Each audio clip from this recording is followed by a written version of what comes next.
Hey, Andrew. Hey, mate, how you doing? Good. How are you? Yeah, I'm excellent. Good to see you. Likewise. Fresh time, right? Brand new time. Brand new time, actually. Really, this is great. Actually, I can see a couple of people in from the UK as well, which is which is surprising after the emails we got yesterday. So Yeah. apologies for the super early start for people who aren't in the UAE or local to Dubai, but. Yeah, we kind of the world just seems to be a little bit busier at the moment, and so we were just getting a lot of messages from people saying that they really like the show, they want to watch it every week, but sort of lunchtime in the UK or 3 o'clock in the afternoon in Dubai was kind of smack bang in the middle of other people doing things. So we thought we'd kind of just change it up a little bit and just do it first thing in the morning so people can kind of watch however much they can and then move on. Yeah, no, that's right. I got some complaints. I was looking tired as well in the afternoon, so I think this is better. better that it's morning. We're both refreshed, but yeah, I mean, just as people kind of pop in here, a couple of new faces as well. So welcome to the Growth Show, guys. We've been doing this for over a year now. And kind of this is the first dip into an earlier time slot, as you mentioned there. So it seems to be suiting people, though. Got a few new faces coming in there as well. So for those guys, we basically on a weekly dive here. We spend first kind of 10 minutes just running through some news that may be of interest, and then we dive really straight into the kind of topic of the day, right? And this is our kind of exciting success in the summer, right? Success in the summer series, Amit. I think for those of us that are in this part of the world know that the summer's really kicked in because we can't step outside anymore. And obviously, we're not sure from a business perspective how this is going to shape up due to COVID. So super excited about this, Amit. Yeah, likewise. And I think it's great. I mean, the thing is we've spoken about digital strategy and the importance of building a digital strategy before on the show. Yeah, I think the difference is this just evolves so much, right? I mean, the digital space is just so diverse, and just there's so many kind of new things to talk about. So we've got I think quite a interesting and sort of tactical show today. I think which is good. I think this is I think just in general, guys, if this is the first time you are tuning in, we try to eliminate as much fluff, for want of a better term. We really want to focus on actual, how can we kind of help, right? Real kind of key takeaways that people can take with them. A lot of what we speak about is very much based on experience, right? I mean, we've been doing this, both of us, despite our youthful looks. Somewhat, we've been doing this for a long time, right? So close to sort of 20 years for both of us. So I think it's kind of applying as much of that kind of experience. We've got sort of, again, clients around the world, so we kind of know how different industries work, and from a marketing and sales standpoint specifically, we can really kind of try and add some value there. But I think just like Andrew mentioned, we've got the summer series now. Which is, at the moment, it's a 6-part series, which takes us into the middle of August. So we'll be looking at, obviously, building a digital strategy today. And then next week, we move on to sort of lead generation, lead scoring, and qualification. The week after that, we go into sort of CRM and data management. We'll talk about marketing automation and scaling, and then fast tracking sort of sales success. I don't know if, I think many people who maybe listening today see us more as a kind of digital marketing agency, but we're very much focused on digital growth, which means that we do get our hands sort of seemingly dirty when it comes to things like sales and customer service and things like that, just to make sure there's integrated. So we'll be looking at the sales side of it. And then the last piece is about sort of tracking customer happiness, right? How do you drive referrals using automation and using digital strategy? So it's an all-encompassing sort of, I'd say, business-specific series, right? We're not going to be sitting here talking about social media, although we will be talking about things like social and search, wherever it's relevant within these topics, right, Andrew? Yeah, that's right. Yeah, very practical application. I think you hit the nail on the head there, Amit. It's as you said, we're not going to show you how to build out a Facebook page. I think there is a ton of YouTube videos and a whole host of data around that. It's more about how to leverage that space for kind of benefit of you and your organization, right? Wherever wherever you sit within that space, and some of it is going to be, you know, kind of because of the broad range of clients that we have, obviously, in experience. Some can be very entrepreneurial in its nature, and some can be very kind of enterprise and multinational company. So excited about this. But I think kind of before we dive into that, I think we've just got 5 minutes usually just to spend on any kind of interesting things that could potentially have some impact. We look at this more from a trend perspective, just from interest, you know, and see how that impacts. And I thought I wanted something that caught my eye. Firstly, and I'm not sure how popular it is in this part of the world, so I wanted to kind of bounce off you. Amazon subscription, right? So, you know, I'm a huge kind of believer in it. I've got you know, the basics, things like deodorant and not razors, obviously, but you know, other kind of toiletries where I've got them in a subscription, so I don't even think about it. It's in the subscription, comes every month, you know, and goes through, and it sparked my interest because Amazon have now launched a record of the month club. So there's this kind of revival of vinyl, and now they're seeing that, so they're getting people, you know, to start in this. And then I then kind of have decided to, for my birthday coming up, I've requested a Kindle. I had a Nook for many years, but kind of stopped that. So Kindle, and I was looking into that, and there is unlimited subscription services where you can subscribe every month and you get unlimited kind of books. Then also Audible, the subscription where you get unlimited, you know. So I just wondered how you feel about that subscription piece and how it could potentially apply to other business, you know. Yeah, I mean, look, I think the subscription models have just been gaining popularity, especially, I mean, for tech businesses. So much of what a lot of technology companies do is based on obviously trying to generate as much kind of recurring revenue as possible, and things like subscriptions is basically the most obvious way of doing that. And I think, look, if you look at Amazon's kind of valuations, the second they launched Prime is really when things took off, right? Which is again, just a very kind of low touch point. You actually, I mean, what you're essentially buying into is a hypothetical faster delivery service. Yes. And the TV add-on, which kind of works in some places better than others. But essentially, that's what drove their valuation up initially. So look, I think you know, Amazon will just keep on thinking of other ways of just delivering products on a more regular basis to its customers, right? You know, so, and there'll be people out there who'll be like all over this, right? So yeah, it's cool. And I think, you know, they you know, the vinyl side of it, there's a cool element to it as well, which I think would always help. So yeah, I kind of get that. I saw just one I saw, mate. I think the Windows 11 launch, or the sort of semi-imminent launch, right? I think it's kind of it's that you're talking about it yesterday, but this I think I first caught wind of this a couple of weeks back, and just initially I was like, okay, well, you know, it's the first time you know, we're launching a new Windows product for a while, right? And I've been kind of really interested to see what they were, you know, some of the key features. But I mean, I'm looking at it and it just still looks very, I mean, if anything, if someone said, look, Windows, what's it going to look like? It looks like what it is right now, that you see on the kind of Surface apps. But it is still definitely migrating towards the kind of Mac slickness, right?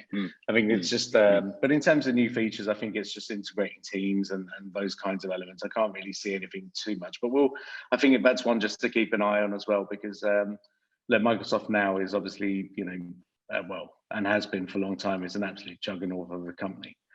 And I absolutely love the new direction, you know, under the CEO. I think they're a phenomenal business, but yeah, it'd be interesting to see what they do with Windows now. Yeah, it's 6 years. Yeah, 2005 Windows 10. 2015. Right. Yeah, which is nuts, really. I mean, obviously, you know, you and I are too young to remember the Windows 95 launch, and obviously, you know, that's the original Windows. It looks interesting. Just one last piece before we kind of head into this summer series. I wanted to kind of get your thoughts on obviously a lot of our activity is affecting positively affecting search rankings within the Google environment. And I'm not sure if you caught this, but Google have started to roll out this no reliable sources tag on some of their search engine results. So when somebody kind of, Google something, it says, oh, look, it looks like these results are changing quickly at the moment. And kind of, hey, look, this isn't as reliable. But it made me think this is more driven for kind of news and stuff in the now to spread disinformation. But it made me think about the algorithm change, a year back or whatever, when healthcare providers, for example, there has to be a credible source for their data in order to rank properly. I just wonder, Google really is this data police almost now, right? And that can really affect how a business ranks in Google, right? Look, 100%. I think there's a couple of things here. So I think the first is, how do you explain to millennials and people who've only ever lived in a Google world that they shouldn't really trust Google, because their natural instincts, and I've got kids of 12 and 10, right? And the second you ask them something that they don't know, the first place they go to is Google, right? They see Google as the authority. And I think so from that perspective, Google does have a responsibility to make sure that, the information that's on there, is credible, right? And so I think this is, I think from that perspective, it's important. The only other thing is now, and we've spoken about this before, right, in terms of the power that some of these companies have, right? How do you deem one source more credible over the other? And that's the only sort of concerning element with this. So I think you've got to look at it, from both sides, right? You've got the one, they have to do something, but the other part is, well, who determines what's credible and what's not? And I think that's a challenge. But I think, for those of you out there, like I said, we're going to talk tactical, but if your business does have, an opinion on something that's newsworthy and related to your business, publishing some sort of content while that iron is kind of super hot is such a powerful tactic. So, and it's something that we've recommended for clients. It's something that we do ourselves. So it'd be quite interesting to see really the impact of that. So, because in the digital world, that first mover advantage is still there, right? It's still there. Definitely. So I think this one, just keep an eye on that. I think more than anything else, we'll do the same, obviously. Cool. Yeah, of course. Cool. All right, excellent. so we've good stuff. We've had a few late joiners, so but I think we're good. I think let's carry on and get into the new show. I think the new series. Yeah. Definitely. Yeah. So look, everything is kind of around. As you said, we've kind of discussed a lot of these kind of touch points previously, but as you said, the space is ever evolving, and I think the thing is that as much as we've kind of titled this or highlighted this, kind of the importance of creating a kind of digital strategy. I think it's all important to look at those kind of key phrases or those key words there. And the fact is that, in all honesty, because now digital can touch and should touch every single part of your business, it's the entire strategy associated to your kind of go-to-market, right? So it's and what I mean by that, I mean it is technology stack, it is people, it is process, it is marketing, it is sales, it is customer service. All of these elements are crucial to that kind of overarching business strategy, right? That's what's important. The kind of overarching business strategy that's effectively now there. So as much as we want to look at the kind of sales and marketing strategy piece, we obviously need to look at everything as a whole, right? We need to look at everything as a whole. We just lost Amit there for a brief second, but he's back. So we're just explaining, Amit, talking about the fact that when we look at sales and marketing strategy, it's not just that, it's looking at everything. It's looking at the entire business strategy and then kind of locking in those digital components associated to the various part of, either kind of client or customer journey, right? That's essentially there, right? Yeah, absolutely. And I think the Yeah, and I think you covered. I did hear. I'd say probably most of what you said there. But it's in terms of the, you're right. You covered the marketing and the sales side of it, and making sure it's all of these kind of digital touch points as opposed to just one sort of facet, right? In summary. Yeah. I mean, look, I Yeah. think the thing is that the reason that you have to look at this, overall strategy and lace the digital in there is if you don't, opportunities are going to be missed, quite frankly. So I think what we see a lot of the time, is strategy is heavily dependent on the individuals that are implementing that strategy or are proposed to implement that strategy. And what I mean by that is that there's sometimes some very short-term view, and look, a lot of that time is budget driven, right? So it's like, hey, listen, I need more clients, I need more customers. Oh, and I need them tomorrow. Yeah. Right. So that's I mean, look, and we know that's a challenge, right? If you approach anything with a short-term view, ultimately you're going to fail, right? Yeah. So again, let's look. Yeah, the reality is very much that, right? So there's two things that I guess that come in. So Yeah. the first is that things are very, I think, like what you said, very needs driven as well as budget driven. Yeah. And as needs driven is right. We need this today. We've got, it's very difficult because I think the reality is no matter how much long-term planning companies want or feel as if they would want and desire, very few companies have real serious long-term planning. Right. And Yeah. long term, we're talking about, say, 3 to 5 years, right? So where is it that we want to be in the next 5 years and what do we need to put in there? Now that's, in all your kind of textbooks and all of those things, that's what they talk about, right? That, this is what you need to do, these are the foundations that you lay and all of those things. But the reality is, and we know this because we deal with this virtually on a daily basis, is people phone us up and say, I need business today, right? Or I need business tomorrow. What can you do to do it?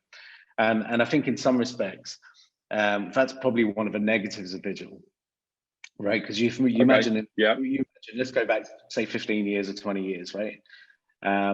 People had to plan a bit more because your newspaper or your magazine deadlines was on the 18th of a month for the following month.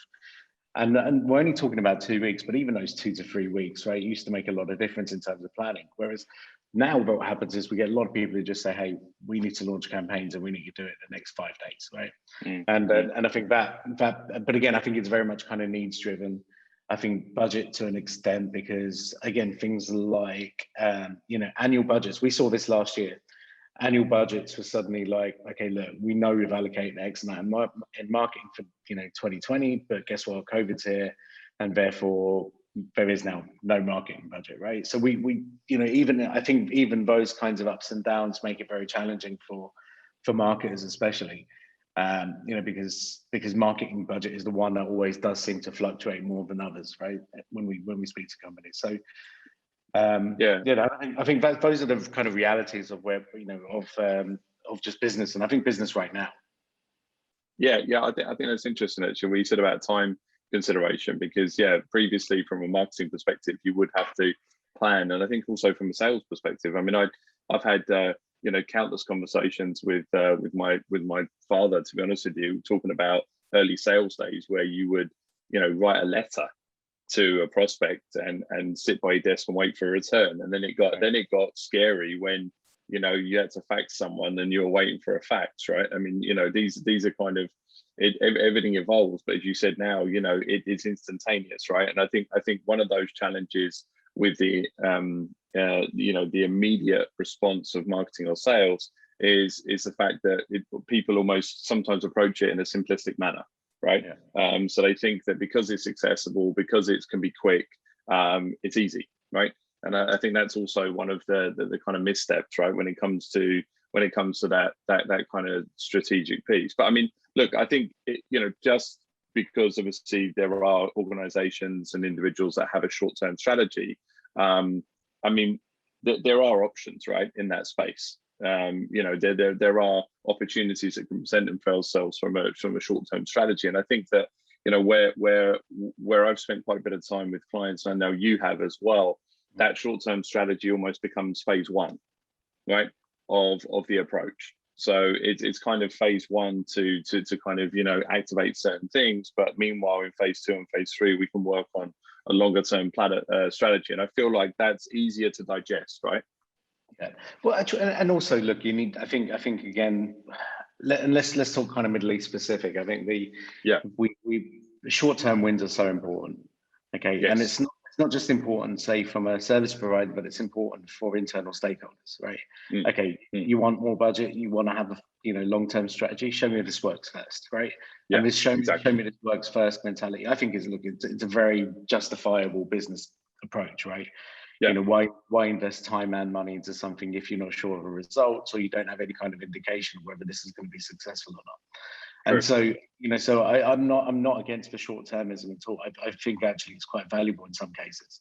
And in other cases, again, when we've been forced to, put a short-term sort of strategy in play, it's quite interesting now that we can turn those around very quickly, because we understand, okay, look, where are the quick wins for this potential client now? And I think this is where, if you're an internal marketer, this is now really where it's kind of, an in-house marketer, this is really now, it's laying those kinds of different foundations in place, irrespective of whether they're perhaps the right approach or not. But I think just on that topic, I think let's kind of look at it then, Andrew. I think the direction that we're talking about is quite good. I quite like it. I think if we look at this kind of short-term thing, right? Let's start there. So if a client comes up to you today and says, "Hey, Andrew, look, I need to launch a new product, or I've got my leads are drying up, whether it's B2B, B2C. What can I do? What can I launch in the next week, and what's going to be effective for me?" Right. So I think would it make sense to start looking at a funnel at this stage? Yeah. I mean, I think that makes sense. I mean, I think, look, in all honesty, even if it is, I need something tomorrow or I need something in 6 months, the desire or outcome is always the same, right? So even if it's brand building, brand elevation, it ultimately leads to conversion, right?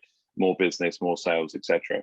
I think even if it's a short-term strategy and I need immediate results, in all honesty, I think we treat the conversation the same, in the sense that we have to almost take a breath and see where we are now, right?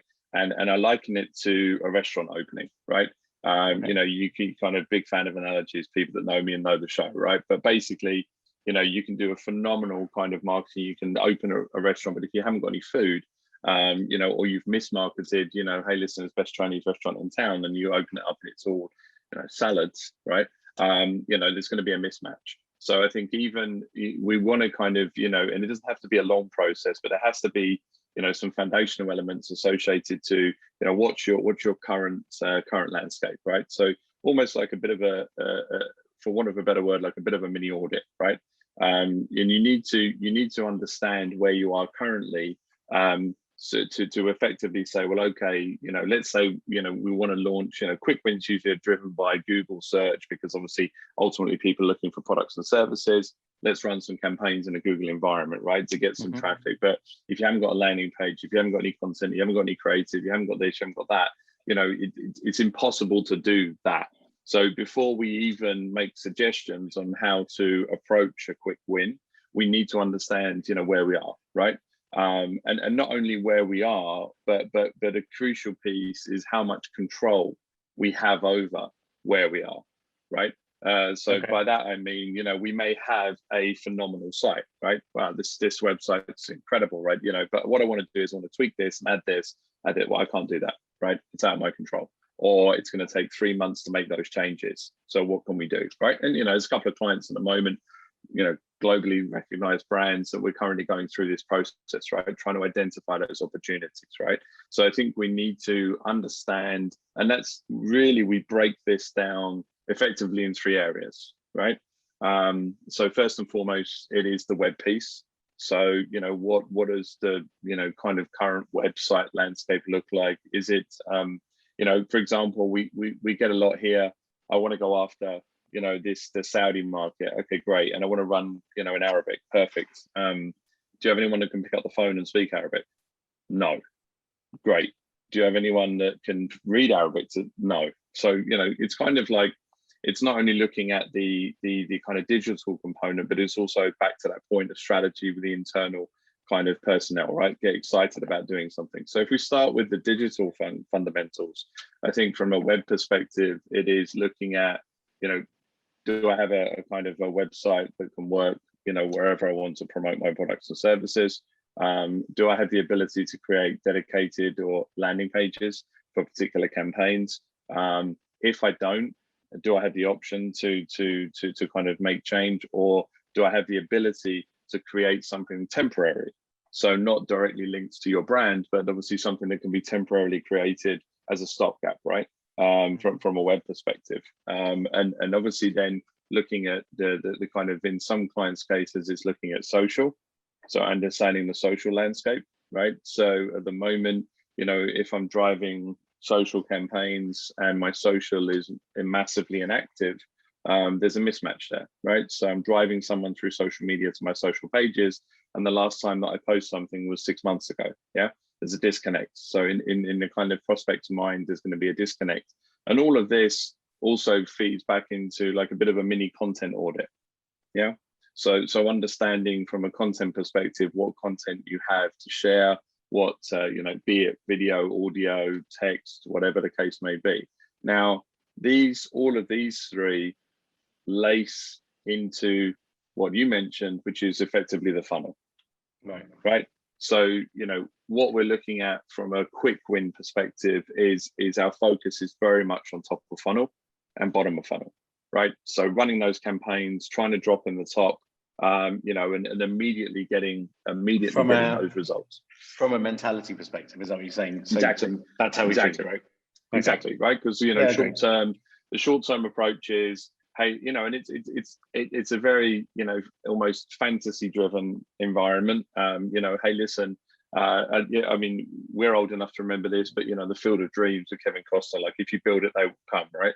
And we see it a lot. You know, like I've just launched, you know, why is the till not ringing? Why are the orders not flying out the door, etc., right? So there's almost, you know, an inbuilt mentality that, hey, listen, I'm going to launch something and these things are just going to be flooding through the door, right? It's not like that. You know, where from a digital perspective, where you're pushing your message, be it across YouTube or Google or Facebook or TikTok or whatever, it's a very noisy space, right? So not only you're being bombarded with that information as a potential prospect by other brands, by other organizations. It's a very noisy space, right? And I think sometimes clients forget that. Yeah, let me add something in there, and let me just ask a couple of questions, I think, based on that. Yeah.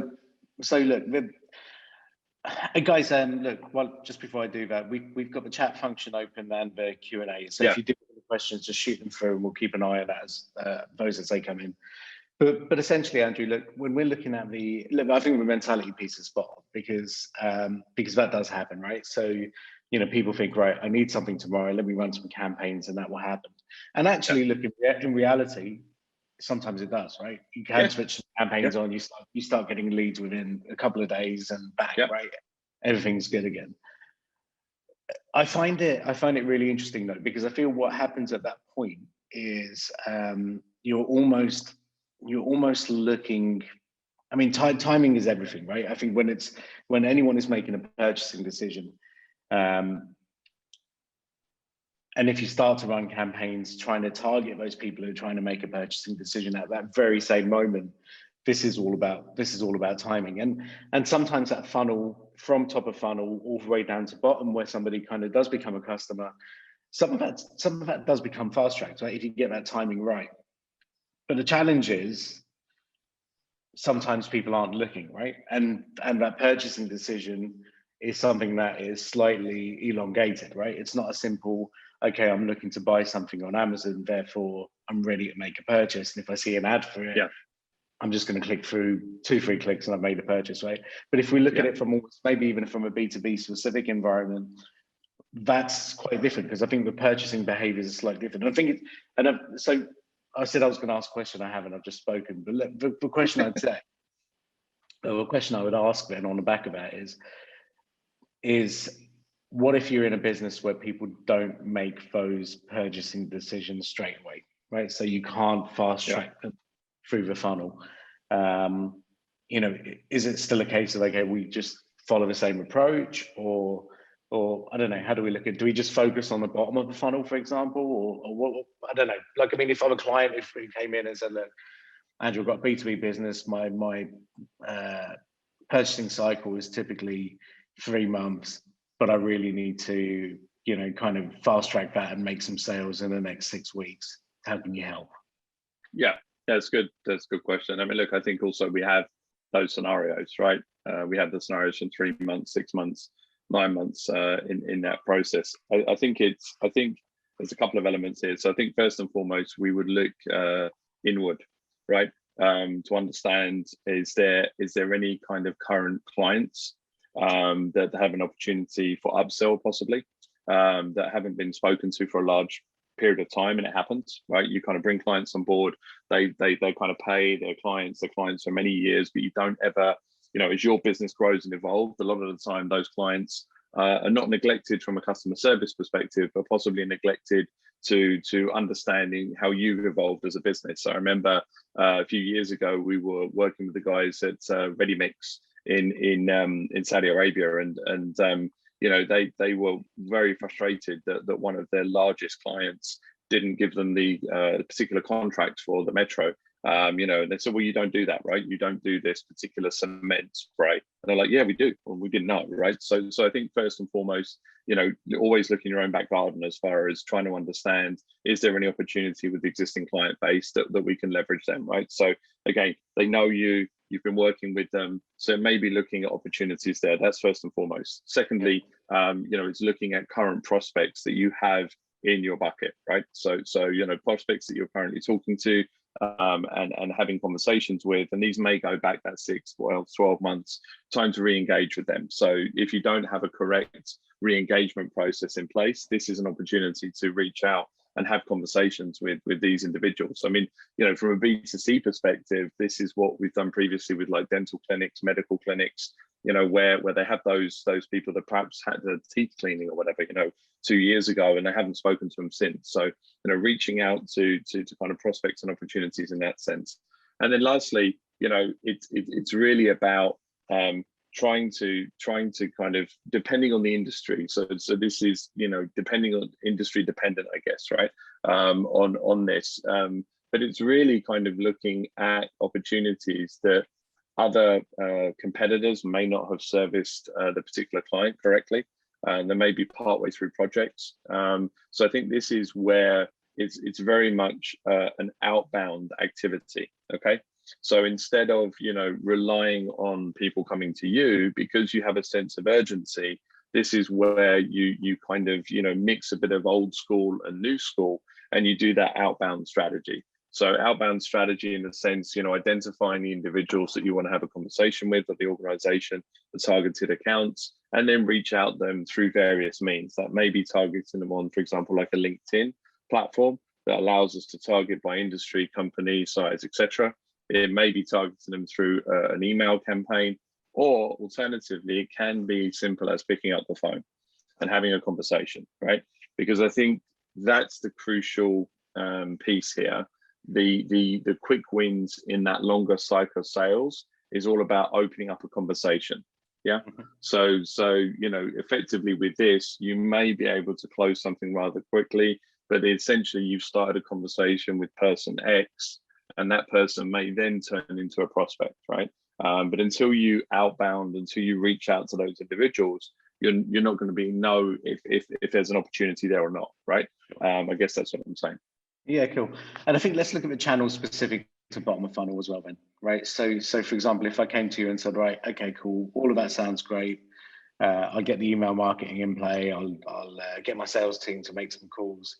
But I've also got $5,000 to spend, but I need qualified leads now, or highly qualified leads now. What would be the channels that you'd kind of employ for that?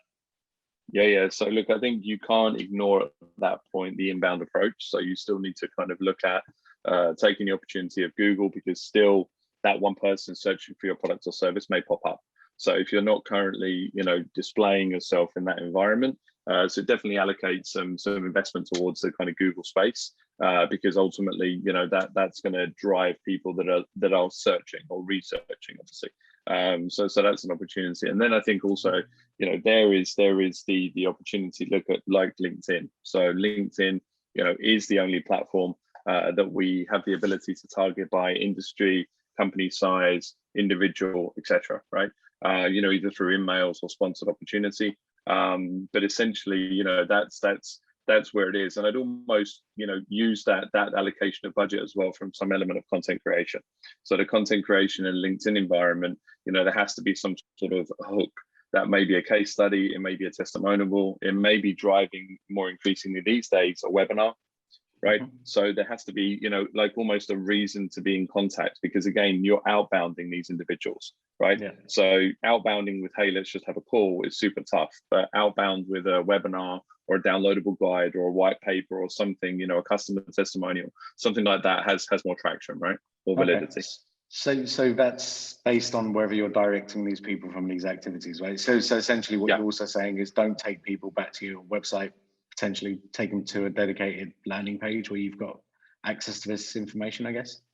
Yeah. I mean, I think the thing is that's ultimately you can let people, kind of discover themselves, but you do want to hold their hand in the initial part of the journey, I'd say, right? So I think it's almost, I don't know, treat it like you're checking into a hotel, right? So when you check into a hotel, the concierge will, obviously tell you, hey, listen, on the exec lounge is on the 8th floor, the pool is on the da-da-da, and kind of, then you go and discover yourself. And I think a landing page should be treated, similarly, right? So it's kind of, these are directive things. This is what you've come here to go to the pool, or you've come here to go to the exec lounge. You've come here to look at this bit of content, but also while you're here, there's some other things. So we'll let you explore, right? Because again, at that point, you've got them hooked in. Now, look, the other thing, obviously, once you've driven people to that landing page environment, is that retargeting element. And I think one of the conversations that we have frequently is, from a social perspective, for example, LinkedIn is social for B2B, Facebook, Instagram, all that stuff, it's irrelevant for B2B. And I think, we have this conversation a lot. Quite frankly, it's not. So if you're doing a remarketing or retargeted campaign, so an individual or prospect is engaged with your website around that particular product or service, there's no reason why you can't target them in that social space like Facebook, like Instagram, because you're targeting them with the message. You're not, kind of putting your message out to a group of individuals that are not interested, but you're still it's just eyeballs at that point, right? Yeah. If you go back to old style marketing, why is it that people would advertise in magazines, right? I think some people still do. But why would I advertise in Inc? Why would I advertise in Entrepreneur? Why would I put my ad in Wired? Because I'm trying to target that particular individual. And that was almost guesswork. Whereas with remarketing, retargeting, you're having a conversation with someone across those social channels. I don't go to Facebook to look for your business, but I'm on there saying hi to family and stuff, and then I see, the company that I've already interacted with, and it's a reminder and it's a trigger. So I think that's also the other element. Okay, cool. All right, so look, I think bottom of funnel, I think we've kind of covered as much as we can, I think, within the time constraints. But what about now if, I think let's kind of almost look at that. You mentioned top of funnel, right? So let's look at that. Yeah. So in terms of like a very kind of, I wouldn't say fast track top of funnel strategy, but if someone said, look, again, 3-month buying cycle is typically what my customers go through. How can you, kind of generate sort of, top of funnel leads, and what should we be doing next to make sure by the time my sales team speak to these leads, these are kind of, highly qualified prospects, who are kind of ready to buy. What's the kind of 2-minute approach with that? Yeah, I think, look, I think it's fairly straightforward in the sense that when we're looking at this top of funnel success, I think you have to look at things like qualification and disqualification on the forms when somebody's filling out a form. So first and foremost, the information that you're trying to capture from that individual, you need to disqualify people as much as you qualify them, right? So let's start at an earlier stage. So we're running some campaigns as such, whether it's kind of email campaigns, whether it's social, whether it's Google, whatever it is. So top of funnel, right? People are coming in now. They come in and to a landing page perhaps, or whatever it is, and this is where you're collecting information on a form, right? Yes, yeah. We should actually probably just go back just one step before, Amit, the kind of, which plays a huge part in this approach. And the huge part in that approach is, understanding your kind of prospect, right? So your KYP, know your prospect or your ideal customer profile. So as part of that kind of previous audit, when you're running through and looking at a digital landscape, you obviously need to understand your client as well, right? Who is your client? And that helps us understand where that potential prospect may live online, right? So I think, back to that. But when it comes to, so essentially, I think running those campaigns, and we're driving them back, and we want those, some of those immediate results. There's two ways that we can affect that immediate delivery of results. One is, in that landing page where somebody does request some more information, we can do a couple of different things. So qualify and disqualify those individuals by a series of questions. But we can also, trigger activity in the sense like request a call back in the next hour, right? So understand the sense of urgency associated to that particular prospect, and they could be optional. So what is that call to action, right? So, call me back within the hour, or for example, put in an embedded calendar, book a meeting with me at this time, or just simply, send me some information, right? I think, you have to almost grade the prospect in that environment, right? Depending on obviously what you have from a back end perspective with CRM and lead scoring, and we'll come onto that later. But at a very base model, we need to grade that prospect or that opportunity. Okay. So look, if someone turns around and says, hey, listen, I want to talk to you within the hour, seems pretty hot, right? Or they're getting pressure that they need to find out a price, right? If it is booking, an opportunity in a calendar, again, seems pretty decent. If they booked a time, and keep that calendar, within a 2-week period or a week period to see the sense of urgency. And then ultimately the other thing obviously is just that learn more. So I think that's important. The other way to potentially, accelerate someone's interest is based on the copy and the creative. So, that may be offer based, it may be, incentive based, for reaching out to me, right? And we see this, we see this with global organizations, right? Currently with HubSpot, it's end of Q1, no, Q2, sorry, end of Q2. Sorry, just thinking I'm sitting here. I haven't had enough coffee, clearly. These early starts, mate, it's not good. So end of Q2, look, there's leeway, there's flexibility, right? If you kind of get signed up in the next, literally 2 days, there's flexibility around some pricing. So that sense of urgency can be created through copy, can be created through kind of creativity, if there's an incentive, as I said, to do something now, right? We see that with some of the SaaS companies, right? Sign up for 3 months, a year, get a discounted rate, sign up now, next 24 hours, next 7 hours, right? Again, depending on your business model, right? I mean, obviously, if we're dealing with, multi-million-dollar equipment, on a factory line, no, that's not that incentive necessarily, but it may be additional incentives, associated to service, maintenance, etc. Okay, so you get people in, you get people hooked at the top. One of the things, Andrew, when we kind of, and again, 2 minutes if we can, right? But one of the things that happens. I love your time with me. It's amazing. Sorry, I know. Sorry, look, we got a schedule. So people look at the top of funnel. They understand they've got to run campaigns. They've got to get people kind of interested in what they're doing. Very interested in bottom of the funnel. Right, I want to speak to these people as fast as we can. I think one of the conversations that I have with a lot of clients is, look, don't ever ignore middle of funnel, right? Because the point is, you may get them interested, you may get them hooked in at the top, but for them to be ready to buy from you, there has to be a whole load of things that happen in between, right? They've got to look at you as a company, they've got to trust you, they've got to think of, are these guys credible?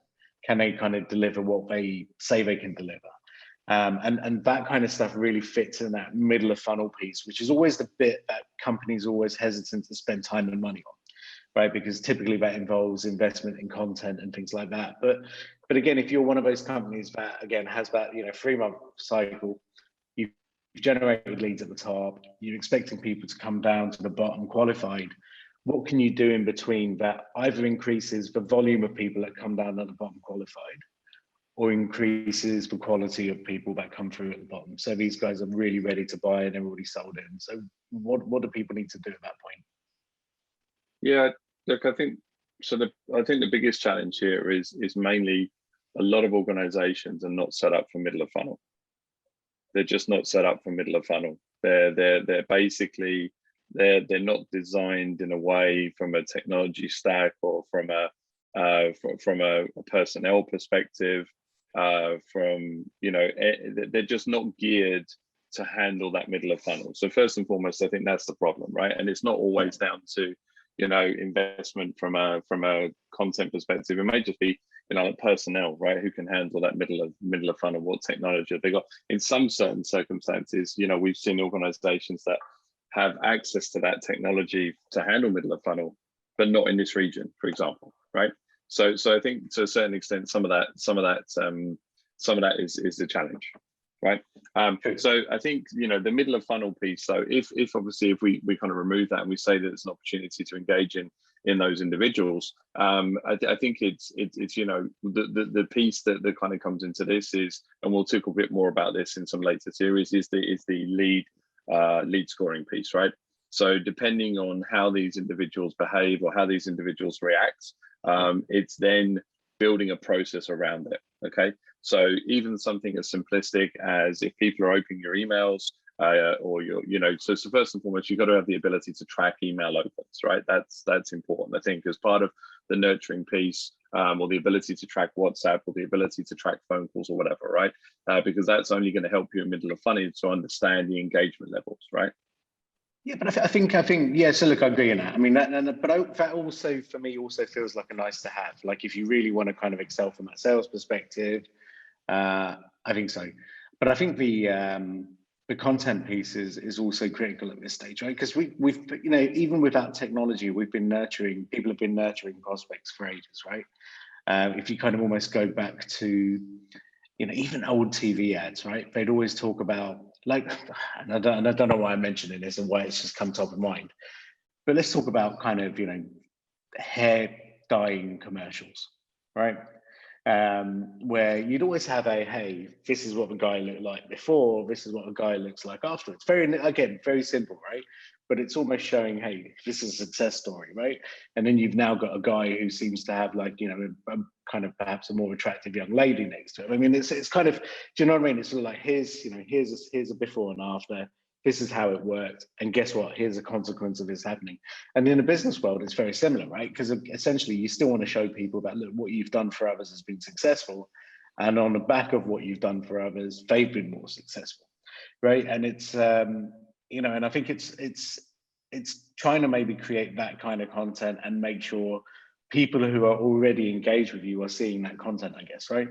And technology, 100%, I'm not discounting that at all, but again, even perhaps it's arming your sales team with that kind of content, so that, you know, when they know that somebody's already kind of past that qualified interest stage, what else do they need to see that's going to help push them down further in a funnel, right? Yeah. I mean, look, the narrative, as you mentioned, it can change at that point, because these are, at this point, they're known prospects, right? So to a certain extent, we have information on them. We may know what sparks their interest. It may be testimonial driven. It may be case study driven. It might be price driven. Yeah. So I think it's yeah. I mean, look, the kind of nurturing piece doesn't necessarily have to be technology based. It can be as simple as a phone call. But obviously, it's using, you know, any information that you have at that point to ultimately affect that conversation. So yeah, I mean, I think the nurturing piece is interesting in the sense that the middle of funnel is something that is wildly ignored by most organizations, quite frankly. So, you know, when we've kind of engaged with that middle of funnel across multiple organizations, there has been a positive outcome, right? You know, there's been a positive turn. So yeah, you're 100% right. You know, I think, look, I don't know why, obviously, you know, hair dye came to your attention. So, but yeah, so, but obviously, yeah, you know, the fact is that, again, based on some of that copy, some of that creative, it may be sharing different types of content with these prospects, again, that are known. So I think as long as you start to, I think one of the things as well that we do across the entire funnel, okay, which is important, is that personalization piece, right? So going back to there's a couple of statements. Not all leads are created equal, but also know your prospect, right? So you really need to understand, who that is, because the approach may differ, right? Sure. The type of clients that you may share with them may differ, right? We get this a lot. It's who have you worked in my industry? Now, quite honestly and quite frankly, I mean, obviously, the only real advantage to working, in an organization where you have familiarity with an industry is that it's familiarity. The same principles are applied from a sales and marketing perspective, and I say this all the time. If you're selling donuts or you're selling, steel coating, pipe coating, right? It all remains the same. My dog's decided to join in the growth show there, so sorry about that. But yeah, so essentially, it's the same principles, but it's just applying different content to different individuals. Okay, cool. And I'm going to change tack here, and I'm going to throw something on you. So the next couple of minutes, right? So, I was just thinking about this. I think this might be quite fun. So, cool. I'm gonna say some digital marketing terms or tactics, right? I'm gonna shout them out, and I want you to give me an immediate 1 to 5 rating on how important these are when it comes to a digital strategy or digital marketing in 2021, right?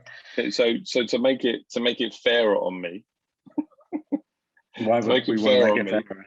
If we could just kind of give me some reference. So is it like a B2B company, B2C? Is it something like that? I think that, because obviously there is a certain different approach to some of this activity. Well, you're not going to make it fair. You just brilliant. Okay, excellent. This isn't good. I don't like Amit in the morning. Amit in the morning seems a bit meaner. So look, one is not important, 5 is super important. Okay, so let's just kind of let's see. Cool. Okay, all right. So let's okay. So in 2021, how important is a website? 5. Okay. Mobile app?